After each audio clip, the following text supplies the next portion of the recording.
What is going on, everybody? Happy Monday. BobbyFi with my man Eric Sheets Haber. It's a fun weekend. Not the greatest for me football wise. Did have a lot of my takes were doing pretty well, but didn't quite just get over the hump. A lot of my afternoon guys a little too heavy on Dallas and the Chargers.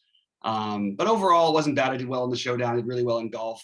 But almost really well in golf, but really well enough. And Sheets, how did you do? And then let's get into the baseball for tonight. Golf ended up really good for me because no one was able to get 6 for 6, so I ended up getting third in the bigger one on FanDuel. Oh, really? I didn't know that. Nice. Yeah, I got third in the quote unquote monster there, but it was a small one because baseball they're kind of like tearing everything down. Nice. So I got third there. There was nobody in the whole tournament that was 6 for 6, so I had a chance.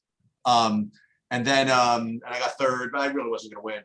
And then DraftKings, I cashed in the monster. I didn't score as well as you did, but I got 5 or 6 there. And I did some showdown stuff. I did good. I basically rode Gooch like every freaking day, and he did really nicely. And so that was good. I did really nicely in MMA actually. One kind of scoring BS thing away from chopping the big one, but did really well in that. NASCAR not quite as well. But baseball, but football, kind of a little hit and miss. I ended up losing a little bit, not the biggest deal in the world. But baseball got smoked like all weekend. I couldn't get anything going in the weekend, and that's why you're like, well, dude, what are you playing baseball on the weekend for? I don't know. I can't help it. I want to play everything. So we'll try to get back on the train with baseball today. Well, let's do it today. I'm ready to get back after some baseball after a fun weekend of football, but it's nice to have the mix up in sports here. So why don't you share your screen and we'll go game by game. It's kind of an interesting slate just from an overall perspective. I think you have a lot of pitching options that are viable, and I think it's going to be interesting to try to figure out exactly how we want to approach that because it's a little tricky. Okay, so let's start off with Baltimore and Philly. This is an interesting spot here. We always like to pick on Baltimore, as I say every time. Means is a good pitcher, and hasn't had the best year. But again, anytime you get these guys out of the American League East into a National League park, that you don't have to face the Yankees, Blue Jays, or Tampa Bay. I just think that it's interesting to take a shot here where no one's going to. I think there's a lot of good options on this slate. Like I really do. And I think right on the other side, Suarez is the obvious play. We know, like in general, if it was a lefty going into Baltimore, their overall season strikeout rate is low, though Cortez and Robbie Ray certainly don't have any trouble striking these guys out. So I'm interested in both these pitchers and not really getting to as much of the hitting as you might think. Maybe I will come on to Philadelphia a little bit later. But I don't really like picking on Means that much. Like, hey, he's going to give some hard contact. But if you look at his normal matchups, I mean, just even the fact that he gets to go to the National League Park, and I don't know. I think that this is a guy who's put up double digits now, 7 games in a row. Hasn't given up more than 1 home run in any of those particular starts. Does give up home runs on the season. The strikeout rate hasn't been amazing, but I think it's kind of a stay away spot for me hitting wise at first glance, but I don't know. Are you tell me what your thoughts are. Are you interested here? Yeah, my thoughts are these. First of all, Suarez is going to project to be the chalky, the chalk value as he usually does. As far as the hitting goes, I have Philly as a very, very distant fourth as far as teams to target. I'm not going to get to them. I happen to think that Baltimore is an extremely strong leverage spot here, actually. I like Baltimore quite a bit, especially if Suarez gets the ownership, which he probably should, right? I mean, he's priced for it. I mean, he's priced to be a very, very, really, really good play. But, how many times have we seen this with Baltimore? They're righty heavy, right? And they can get after it. You know what I mean? Like, and Mullins has had he's had a really good year. Unbelievable season. Yeah. Yeah. So I'm kind of into Baltimore a little bit. So that's where my interest lies in Suarez. Obviously, I mean I shouldn't say obviously. Okay, he rates for me as second best overall value, and the top value has a lot of issues. So we'll get to that in a second. Right. I have so again, I'll go both sides. I'll go Suarez, but I kind of think the Baltimore side is the sharper side here. Yeah, I actually really like that call. I was going to mention Hayes as a one-off potentially, or even Severino. Dude, you're like the Hayes whisperer. Every time you play him, it's a home run. I know. I think that I was on him like, we've watched a lot of Baltimore games by this time of the season, at least I have. And I pay a lot of attention to where I have my stacks, which is usually against Baltimore, which forces you to see and hear a lot about the other hitters. And Yeah. I was just on to Hayes that I think he's on the way up. I think we're catching a guy on the way up in general, and is probably still well too cheap, especially with the power upside he's got. And you can round out a stack with Mullins, Santander. I actually don't mind it. Now it is a stadium. I mean, it's still a great hitter's park. A little bit of a stadium downgrade for them. They do lose the pitcher spot. You might see some 2-for-1 switches. There's some potential guys, I guess, who could get pinch hit for later on, but I don't even think that's really as much a concern. I kind of like that call sheets. You do have a pitcher with a wide range of outcomes in Suarez. And I think that while he's been really good, we've seen him in the past, at times struggle with his control. He hasn't really given up long balls very much in a while this season. That's the one thing that's got me a little bit lower on this. But I do like it as a leverage spot on a smaller slate. So I think getting some bats, whether or not it's the whole team, but getting certainly a mini Baltimore stack is in play. Any interest in Philly for you? Yeah, as I mentioned, Philly I have is like a really distant fourth. Sorry. Yeah. As far as stats go. So I'm probably not going to get to them. Yeah, I do think Real Muto, the price stands out. He's going to be really popular. Real Muto McCutcheon definitely stand out. You've got this Verling who could, who's a little bit of a salary saver. I certainly understand it. I don't think I'm going to be fully stacking them, but I do think I might take some pieces from Philly by the time the day's over. All right, let's talk about Texas and the Yankees. I am looking at just early ownership projections, and it's very early. This is a great spot for Cortez. Now, again, we've seen him struggle at times, but like mostly over his last 5 starts, 4 out of them have been over 20 fantasy points, 31 in his last start against Baltimore. Texas is basically the best matchup you can ask for. I have a lot of interest in Cortez here, and he was in the first build I made. At the same time, I have no interest in Texas. I like the Yankees, but I fear that they're going to be so high owned, I may have to play a mini stack of them or try and do something to try and get off of what's going to be significant chalk ahead of the rest of the slate, I think. So that's the only fear I have of why I would be a little bit hesitant with the Yankees here. How about you? Yeah, I'm kind of right on the same point with you. I mean, I do like Cortez. I have him as one of my top pitchers. One of my top 4, I guess. I mean, nothing standout-ish or whatever it is. But actually, you know what? He's probably going to be in my kind of wise guy pitching pairing, which we'll get to. So maybe Cortez might end up in my biggest buy-in. We'll see how that goes. Actually, right now, if I had to, I probably would put him in it. Just because, again, I want to get a little bit different. And yeah, the Yankees for me are one of the top 3, but they're not my favorite, considering their ownership. So yeah, I'll play them, but my hand builds and the ones that I'm going to force in, I'm probably going elsewhere. Yeah, I mean, I do think they rate out to be pretty much significantly better than the other teams on the slate, but I think that the ownership is going to be such, and it's baseball on a smaller slate where I think we can try and find other places. If you are going to prioritize them I guess my guys would be Judge, Gallo, probably then Sanchez and Rizzo would be probably, and I guess you can throw LeMahieu in there too, and Gardner as a value depending on where he hits in the lineup and everything. Obviously make sure Gallo plays because he's sat in less. Yeah, I think he'll play. I mean, he was expected to be available to pinch hit. I just think it was a day off because he's been having some neck issues. But they're affordable. They're easy to get in. They are facing a fairly weak young pitcher, and we don't know what he's really going to be yet, and a terrible bullpen behind him. So definitely has some interest in the Yankees. I just want to try and keep it to a mini stack because of the ownership, and I don't want to play the massive chalk on this kind of a slate. Go ahead. You ready for the next one? Yep. All right. So Toronto, Tampa.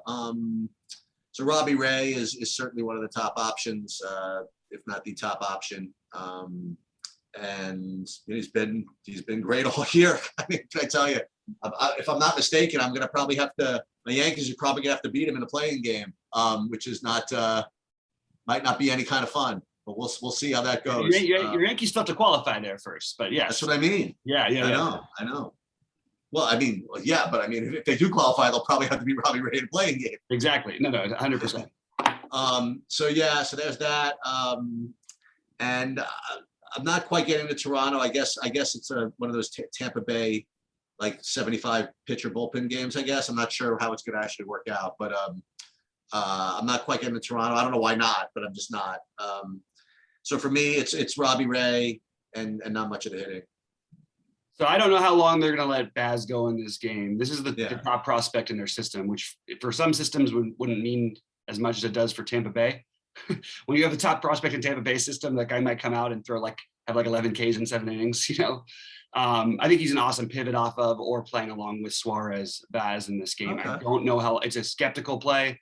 Obviously, Toronto's not a team you want to pick on, doesn't strike out a ton, but a kid they've never seen before with about a 40% strikeout rate this year in the minor leagues. It's interesting. That's all I can say. I think he's an interesting off the board option with some upside because of the factors I just mentioned. I mean, he's a really, really good strikeout pitcher, even though it's a tough team, obviously. And you only have a 4.2 run total. I'm not going to be playing the hitters much in this game on the Toronto side. I think the same argument you made for the Baltimore, I think you can make for Tampa Bay against Robbie Ray. The power, look, as great as he's been this year, this is what happens to these pitchers. He gets his control under, he got his control this year, like better than he's had it in a really long time. And when that happens, you start giving up home runs more. He also is an easy guy to run on. So there are some bats, especially on these smaller slates. I like to look at these things. Like, I'm not saying you stack them, but Margot, Rosarena is probably the premier play. I probably wouldn't get to Luplow as much because, I mean, this guy goes 2 for 2 with a double and a home run yesterday and a walk, and then they pinch hit for him in the next at bat. That's how it works with them. And then, of course, you've got Nelson Cruz up there as just a monster play. I think that there are some Tampa Bats is something that I want to try to get to in my non-Ray lineup. So the guys I mentioned, especially a Rosarena, because you get the stolen base power combo upside. But yeah, I actually think that they're viable. And I do like Ray, but I don't think he did have 13 strikeouts and put up 1 million points against his team the other day. I think that you might see a similar performance, or you could see, they're facing him back-to-back times now. Robbie Ray he looked great last game. He didn't look as great to start before that. So there is some upside for these guys. I don't think it's a stack. I think it's just like a pick out a couple bats and maybe Nelson Cruz at the top. An unknown Nelson Cruz is kind of interesting along with the Rosarena. All right, so here's my stupid take. All right.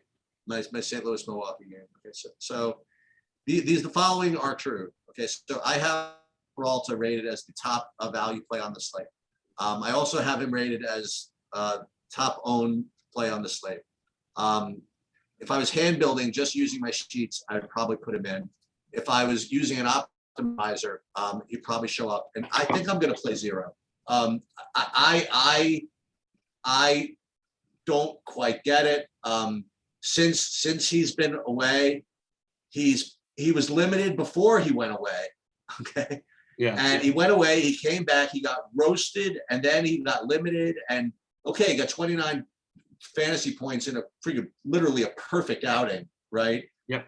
70 pitches. Dude, someone else can play this. I'm not doing it. Everything on paper sets up for him to have a good game here, except for the people's worry about his pitch count.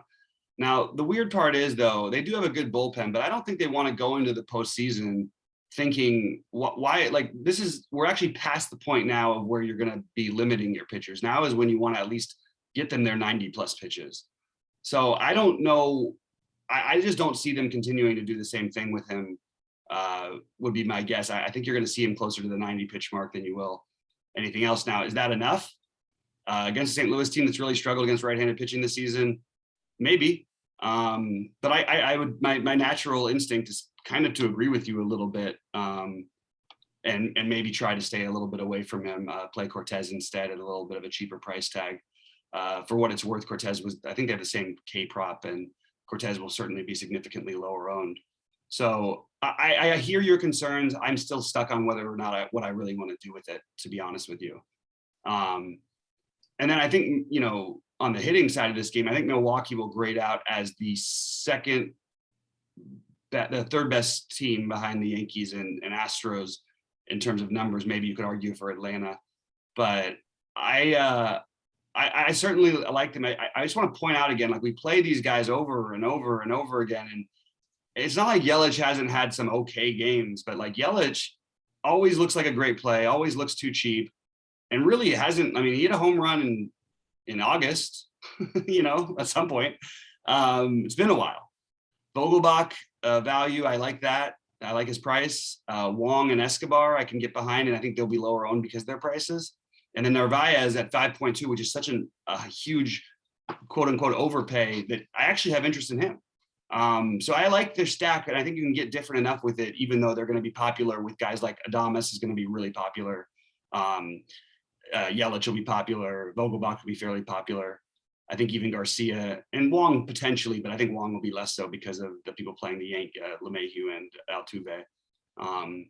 So I do like Milwaukee, but I think you want to try and make sure to get an Escobar, get a Wong in there, and maybe get a Narvaez in there. So you want to try and just be careful of how you're stacking it in terms of ownership, in my opinion, because the bats I like the most are Escobar and Narvaez, and they're overpriced. They're also going to be the lowest owned, so they're my favorite bats on this side. So that might be how I force it in. Yeah, I'm not too interested in Milwaukee. I have them just as kind of like a secondary option, so I'm not worried. I mean, if they get owned, someone else can play them. I'm not too interested. Yeah, I think that I just think that I don't think Woodford's any good at all. Bullpen behind him is adequate. But the stolen base is always negated a little bit if you well, that's the only thing though, is that actually I wonder that'll make a difference to me if I mean Molina should be in the lineup, but if for some reason he takes a day off because it's a Monday, it's unlikely. I'll be more interested because you get some speed upside. It's hard to run, on Molina in general. All right, Houston at my Angels, or not my Angels, Houston here in LA against certainly not my Angels. Basically Berea in a bullpen game. This should be a really popular spot on the slate. Bregman, I don't know what he's done to deserve this price. I know he hasn't been quite the same, but I love Bregman. I love Alvarez, especially. Those are my two favorites. Mix it in with Altuve, who actually is projecting for lower ownership again, because I guess people aren't planning on spending up that much second base. But like I said with the other things, get the Jake Myers in there batting eighth if you want to get your stack for Houston. You know what I mean? Get the lower owned parts so you can get some different kinds of exposure here depending on how their lineup shakes out. But I would definitely call Houston maybe a 1A behind the Yankees. They're right there with the Yankees, worst ball hitters park. But I do have them rated really well. I just think you want to try to get different with your stacks, and that's I'm always going to try and remind people of that on these kind of slates. So I do find myself liking Houston. I don't think I am going to have any interest in. I like Valdez a lot as a pitcher, and it feels weird not to have interest in him against the Angels. Like, he did just struggle against this team, but I don't know, man. I'm having a hard time with all the pitching on this slate separating. I don't see Valdez with his, moderate K rate compared to some of the other guys. Like Peralta has a great K rate and is a little cheaper. Cortez, we mentioned, 8,600 will be significantly. He'll be lower owned as well, and they all have the same K prop. These Angels are bad though, so I don't mind. I'm not going to talk anybody off of Valdez. I just don't have as much of him as I maybe would have thought when I first looked at the slate. Yeah, he's fine. I mean, that's my thing. He's probably, they're probably going to win. I mean, he'll probably pitch 6 innings and get a W, and I don't know. It's good for 20 fantasy points if that's, you know what I mean. I think he's fine. I just have kind of other ideas of what I want to do. And Houston, yeah, I mean, they're one of the top 3. They're, it's almost, I feel like they've been almost trolling half the season. I don't know. Like they I think that when they get rolling, they're one of the better hitting, to say the least. I don't know if they're going to be my top option, but they're certainly one of the top 3. They're certainly going to show up in pretty much however you build lineups, and I have nothing bad to say about them. Yeah, I same page. All right, Atlanta, Arizona. This would be potentially the other spot. I kind of like the idea of doing this. But the problem is, I think that you get actual ownership all the way through the lineup here. Eddie Rosario coming off of a cycle and he is 2,500 against a bad Mejia and a terrible, terrible bullpen, probably the worst in baseball. So I like Atlanta, but again, this is a stadium downgrade for them. They're going to be popular as well. I don't really know if you can play anybody in Atlanta and feel like you're going to get off of the chalk, because I think they're all going to have some ownership. But I do like their stack quite a bit. I think they have a chance to really go off against this Arizona team. So I have them a little bit behind the Yankees in terms of like what I kind of the power upside, I guess. But as an overall stack, it's really hard to ignore them. Yeah. You like any interest for Inoa or no? I have a little bit of interest. It's a little concerning to me. He doesn't, he gets himself into trouble, and he look at all of his starts. He's going. He did get to 6 innings in a couple games, but mostly you're looking at like 5 innings. And then when he does get to the 6 innings, it's usually like the lower strikeout games for him. So I'm sort of stuck with him a little bit. It's a great matchup, obviously, and he's going to be low owned. So I think he's an interesting pivot off the other guys. I just have the other pitchers a little bit better. Yeah, I didn't quite get to Inoa. And yeah, Atlanta, I mean, for now is my favorite. Again, I have these illusions of them being lower owned than at least Yankees and Houston, maybe. Yeah. I mean, I don't know. Like you said, I mean, it's not going to be low owned. I just have them like kind of like maybe a little lower owned. I don't know. So for me, I right now, gun to my head, I just say I'll just plow in Atlanta just for the hell of it. You know what I mean? Mm-hmm. But yeah, that's not going to be particularly earth shattering either. Mm-hmm. Especially on a small slate. So, but I do like Atlanta as one of my top 3. I mean, to separate Yankees, Houston, and Atlanta is just whatever. But I do like Atlanta a lot, and I did not quite get to Inoa, and certainly I'm not going to get to the Arizona pitcher. Yeah, as I'll mention with every side of guys that are going to be unowned today, I'm just going to mention Marte is a terrific one-off play every day and never is owned. So that's all I had for the hitting on the Arizona side. Yeah, in the last game, I mean, for me, this is my favorite one. So I like Manaea the best of all of it. To me, he's got the least issues, honestly. Like I think he's going to roll. They're going to let him roll. I think that he's got a great matchup, and this is what I'm doing. I'll play Manaea with Cortez or something like that. That was my initial idea, was to just fade Suarez, fade Peralta, and fade Ray, and just go Manaea and Cortez. Maybe that's a little too cutesy, but that's I don't think Manaea. I think my idea was pretty chalky. I don't think Manaea is like off. I think he's going to be pretty chalky. Well, but I mean, you can't. Like I say, you can't play everybody, right? He can't be. Right. He's not as chalky as Ray or Peralta, right? I don't think it's going to be that big of a difference by the end of the day. Okay. But that's just, I mean, he put up 40 against these guys last time he faced them. He did come off a bad outing, and people get kind of tired of him, and like he has a tough outing, and everybody sort of comes off of the Manaea bandwagon. But that's what he does. He puts up 4 fantasy points, and he puts up 30. Well, in any case, I mean, I do like him. I have him. Where do I have him rated? I have him. I mean, like right now, I have him like 3rd behind Peralta and Suarez. And again, I'm up forcing Peralta out probably. Suarez is kind of a different idea. But I do have Manaea. Probably the same. Manaea and Cortez sort of similar actually. Yeah, that's what I think. Look, if it's slate lock in 5 minutes, that's probably what I would do. But the thing is that I'd probably play Manaea with actually one of the more expensive guys, and then play maybe I'd play Manaea and Ray, and then play Baltimore. Maybe that's what I do. Gun to my head, that's probably what I do right now. So yeah, I do like Manaea, and I didn't quite get to any of that. Yeah, I like Manaea as well, by the way. But like I said, there's 5 guys, and even more actually who stand out to maybe 6 guys, I would say actually are really good options today. Yeah.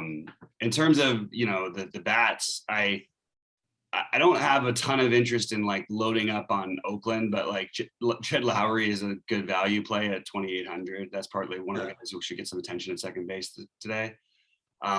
Sterling Marte has just been having an incredible season, and he's a great player that no one ever plays. So have a mild interest there. Matt Chapman's been really good against lefties for his whole career, has come back a little bit later in this season. And then, if you wanted to get a stack with Olsen in there as part of it, I could get behind it, but I'm not personally looking that route right now. So I just think you're looking at maybe one-offs there. But I do think that the value of Lowry is interesting, and I do like Manaea, and I'm just having trouble with the guys I feel the absolute best about on this slate. I think, to sum it up, sort of, I think that Manaea, Suarez, Ray, Cortez are probably my favorites, with Peralta, Valdez on the outside, and then my long shot plays of Baz, and Means at low ownership, I think are all kind of interesting, but I want to prioritize probably the Ray, Manaea, Suarez, Cortez situation. For stacks, I do like the idea of the Baltimore mini where you're not using Suarez. I like the Yankees, but try and keep it to 4 men or less is my way of doing it, just because I don't want to be with all the field. Same with Houston. And I do like Atlanta as a full stack, even though they're going to be somewhat owned. So I'm going to have to figure that one out. And I like a Milwaukee mini stack, or maybe even a full stack if I could include. Maybe that's what I might end up doing, is playing the lower end, the lower owned guys on Milwaukee. But I really think I don't mind eating some chalk if I'm going to play a 2-man Tampa Bay. If I'm not playing Ray, playing 2 Tampa Bay and 1 Baltimore bat, you get a Rosarena and Cruz, right? And they have a big day, and you play Hayes or something like that. He has a good day, and you can play him with this other chalk, I think, and not only get away with it, but have a chance to still compete in a large field GPP. So maybe using a little bit of these chalk lineups with some of the lower owned parts of the Milwaukee stack. The lower owned parts of the stack of the leverage stacks are a good way to go on this slate. And real quick for one-offs, I do like both Martes as lower owned plays. I like Cruz, Arozarena, Austin Hayes, Rosario, whether you're stacking Atlanta or not, is just a cheap value. Jed Lowry, Yordan Alvarez. Those are my favorite one-offs, even though some of those are going to have to be somewhat owned. Oh, and Bregman, obviously. Yeah, I think you do. I think that the idea tonight is to do one of either play Baltimore or play Tampa. I think that's where your leverage is. And that's what I think you probably should do if you're playing GPPs. That's my initial take. But let me ask you something. So let's talk about the Toronto Tampa for just another second. So you like a Rosarena and Cruz are for sure. Is there another, who else? Again, I always think about Tampa. What other righties are gonna be? Margot. Okay. And he's got a little bit of speed upside to go with it. You could even include Luplow as a value as well, but I like the Margot thing just because I think that you get the speed upside in addition to the power. Same with the Rosarena. So all 3 of those guys, unfortunately, they're all outfielders. I like Zunino too, but he's going to probably be down in the order. He's expensive. But all those guys are going to have very little ownership in a spot where, one thing Robbie Ray does is give up home runs and stolen bases. And you could have a couple guys, even if Robbie Ray pitches, puts up 30 fantasy points, you could end up with a couple guys with 20 from Tampa Bay here. So yeah, I like that. I really like that, actually. Yeah. All right. Well, I will be with you at 6 Eastern. Cheech, are you going to be able to make it today or not? I am going to be able to make it for about 45 minutes or so. That's great. That's perfect. So I'll send it to you then at 6 o'clock. Perfect. All right. Well, great. We'll do a showdown thing. Sounds good. Okay. Good luck, everybody. We'll see you guys at 6 Eastern.